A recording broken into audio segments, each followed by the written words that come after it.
further debate? The member from Oshawa. Thank you. Thank you, Mr. Speaker. And oh, no, not congratulations on your re-election. Sorry, I should probably pre-read. But I'm pleased to see you. I'd like to take a moment to acknowledge and appreciate that we are on the traditional lands of the Mississauga of the New Credit. And thank you to everyone who decided to run for their local nominations and for election. We must applaud and encourage participation in our democracy. Running for public office is not a small undertaking. Congratulations to my colleagues, both rookie and seasoned. I could not be more honoured to join your ranks and to represent my dynamic riding of Oshawa. I have lived in a few places, but I have lived the longest in Oshawa. It is where I bought my little townhouse on a great street with wonderful neighbours.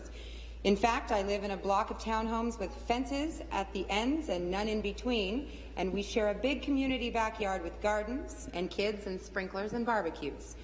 After a beautiful Canada Day at Lakeview Park, we were able to enjoy the city fireworks from our big backyard. It is also where my beautiful GM Impala was made. It's a nice car. I appreciate my city and I appreciate my community. It is where I have chosen to put down roots. Actually, I'm figuratively and literally putting down roots. I love to garden. I grow heirloom and organic vegetables and herbs, and I know nothing about flowers, mind you, but if you'd like to talk to me about organic heirloom veggies, we can have a conversation. I am no stranger to rolling up my sleeves and getting to work. I have been teaching in the Durham region for 11 years. As an interesting example of what a small world it is, I taught in Pickering for a while and taught the children of the Honourable Minister of Children and Youth Services responsible for women's issue. And we worked together to plan grade 8 graduation. Last year, I spent many Friday afternoons protesting the Liberal Bill 115 on the lawn of her constituency office. And now, here we are. Sincerely, I look forward to working with her here at the Legislature.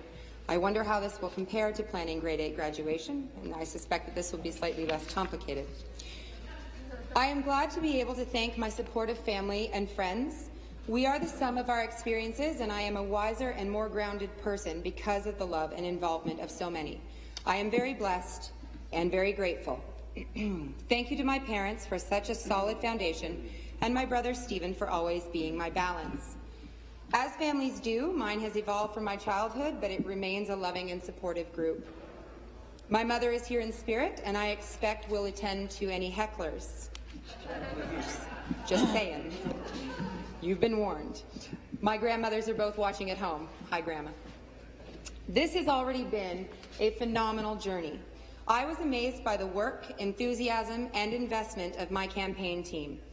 There are members of my riding who have been waiting a really, really long time to return Oshawa to the NDP fold. Well, we did it. And we worked tirelessly to make it happen. It was an unbelievably positive and optimistic campaign. We had a purpose, and we had a great time.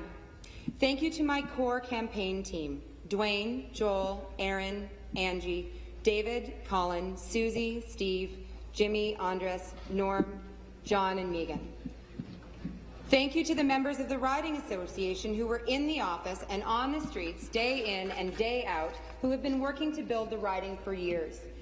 Thank you to our volunteers who knocked on nearly every door in Oshawa and who made the magic happen every day.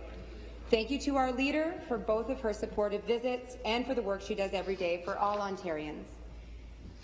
Thank you to everyone involved, from the CCFers who invested their time and wisdom to the brand new card-carrying members who helped make our community orange. I am grateful for the outpouring of support we received from the community and from across the province. Thank you to those who endorsed our campaign. We had 250 Election Day volunteers, and I am grateful to each and every one of them. We earned almost 47% of the vote. I recognize that I was a part of a movement in Oshawa, and I appreciate everyone involved. My sincerest thank you is to Oshawa's voters who came out in record numbers this election. I will work hard to deserve the support that I received.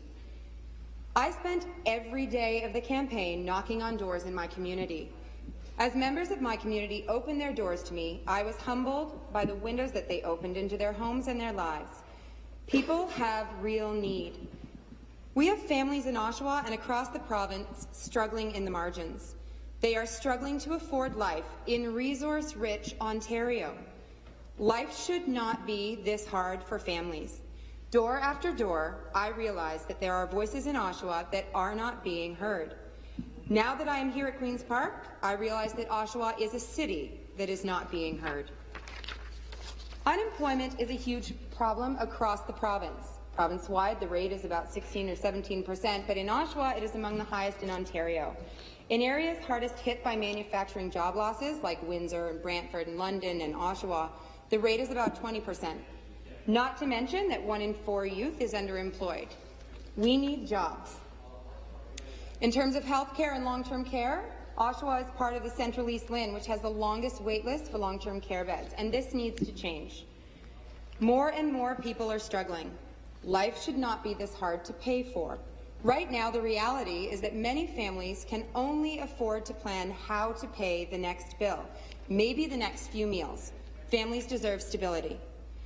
Families should not wonder if at the end of the month, can they afford to go to the zoo, or at the end of the month, will we still have hot water? Can we afford to keep driving? Can we afford the gas and insurance? Am I taking my child to a birthday party or to a food bank? This is not a fair or justifiable reality for families in Ontario. Oshawa used to be the heartbeat of Ontario. It was booming. It was a thriving community. Oshawa and sister communities like Windsor and Hamilton know all too well the role that government has played in crippling manufacturing with its fascination with globalization and haphazard free trade agreements.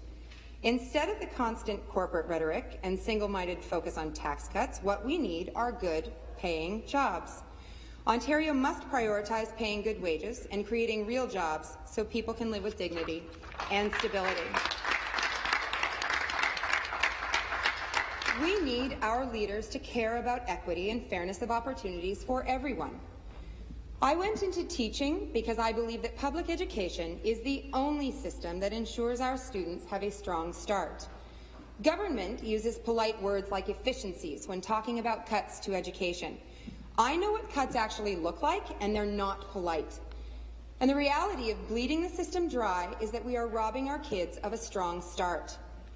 Mr. Speaker, through you, I would love to invite the members to put up their hands if they don't believe in a strong start for our children. Okay.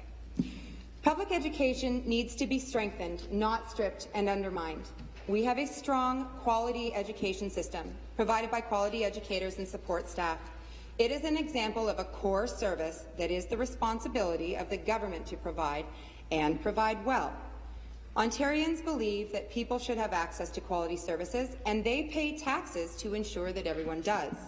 No matter where someone lives in Ontario, they deserve access to solid, quality services. Quality healthcare, quality pensions, quality roads, strong emergency services, and quality education. We need to keep quality services in public hands. We need the government to be accountable to the public, to the taxpayers, and committed to quality public services. Our commitment ought to be to Ontarians from every corner of the province, not to privatize and profitize just for the sake of it. Tucking our public systems into private pockets means taxpayers cannot see what is going on or hold anyone accountable. We need to safeguard and protect our public institutions. The new Liberal code words for privatize seem to be modernize and optimize. I would be reassured to hear good old-fashioned words like prioritize, respect, and strengthen. Another solid old-fashioned idea that is tried, tested, and true is that of decent pensions and retirement security. The baby boomers are retiring in droves right now, and many have been taken care of. But the next generation is not going to be taken care of. 2/3 of Ontarians do not currently have a workplace pension. Now try to imagine what it will be like when the majority of our aging population does not have the resources to pay their own way, to afford housing, to buy necessities, to live with dignity. Imagine your parents and grandparents. Imagine your friends and neighbours. When will the next generation, saddled with ballooning debt, be able to start to save for retirement? Ever? As a teacher, I have a defined benefit plan, one of the few that still exists. It's a strong example which pensions can be modeled after because it works. When the Ontario Teachers' Pension Plan is experiencing a crisis, it isn't a crisis today. It is a projected crisis based on 70 years in the future. That is the kind of responsible planning that we need to adhere to in this legislature. If this government is truly committed to the idea of helping Ontarians plan for and afford their futures, if they truly believe in retirement security and stability, then they should lead with public pensions and not with the Harper-style pooled retirement pension plans, which commit money and benefit to corporations and banks. Banks and big business are doing just fine, and they are not planning to retire. Even my Conservative colleagues should be able to appreciate that the economy would only be strengthened by the continued financial participation of all people, even in their retirement. I have been an active teacher and public sector worker, so I obviously believe strongly in public services. I value people and I care about our communities. I also come from a strong social justice background. It is because of my background that I have a healthy respect for democracy. I have witnessed and experienced the power of democracy through the union movement. As a teacher and ETFO member, I have been enthusiastic in defending public education workers against the Liberal Bill 115.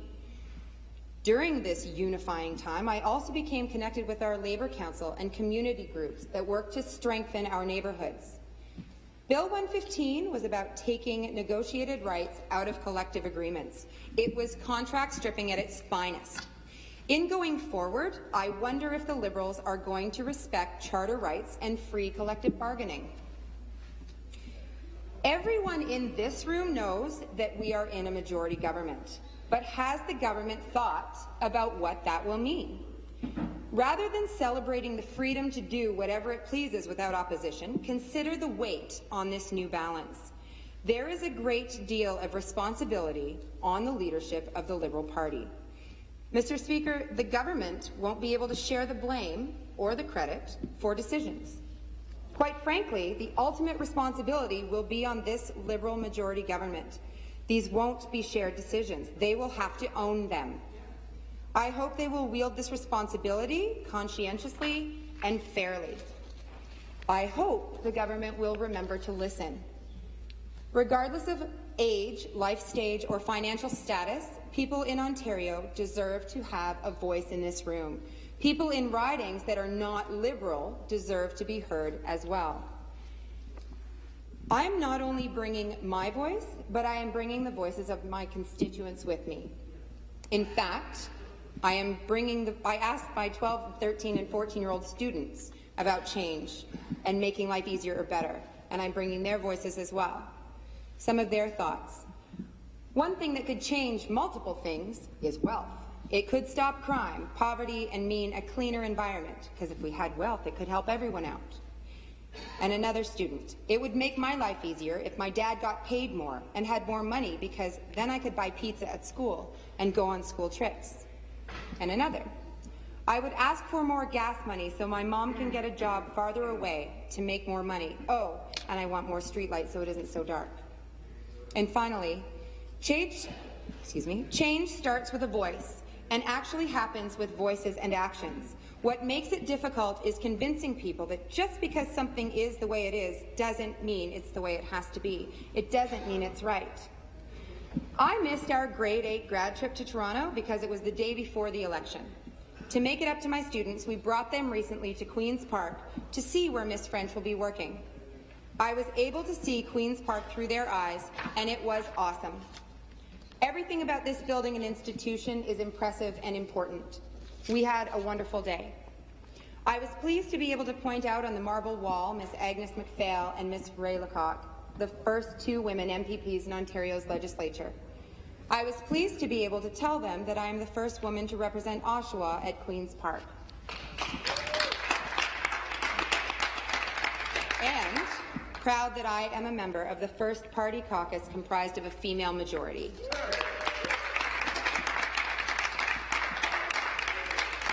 I am proud to represent a riding of such richness and complexity. Oshawa has significant and diverse challenges, yes, but it has potential and it has a bright and promising future. Oshawa is resilient. No matter what the economy throws at our city, it will be resilient, but it deserves more than it is getting. Oshawa deserves to be actively represented at Queen's Park. Yes, I am here from Oshawa, but more importantly, I am here for Oshawa. I was asked during the campaign if I would use my voice and have the tough conversations about jobs and wages and poverty and tuition and healthcare and education and the environment and all that is in Oshawa's best interests. Yes, I will. Now, I meant it while campaigning, but now I've said it on the official record in the legislature, so now I have to do the work. I think everyone in this room is here because they have a commitment to making life better for Ontarians and because they have a vested interest in what happens in their respective communities. Our ridings are where we live. They are where our kids are getting their start, and most of them will grow up and need jobs and job opportunities. Our ridings are where many Ontarians are retiring and facing difficult realities when it comes to affordable, safe, and available housing and care. Regardless of the life stage we are in, life in resource-rich Ontario should not be this hard, and we need to work together to make the changes to make it easier. Everyone deserves to live, work, and retire with dignity and with a sense of security. I've always said that I've wanted to be in the room where decisions are made and change happens. In Ontario, this is the room. I may not be on the team making the decisions this time around, but every one of us in this room must be a part of making positive change happen in their communities. We need to take a deep look at why things aren't working. We need to do more than talk about why people don't have enough for their families. Something needs to be done, and we have the power and the ability to do it. But we have to think beyond our 4-year election cycle. We have to mean it and make it happen. I am proud to be a New Democrat and stand with my Progressive caucus to defend families, workers, and the voices in the margins, as New Democrats always do. Thank you.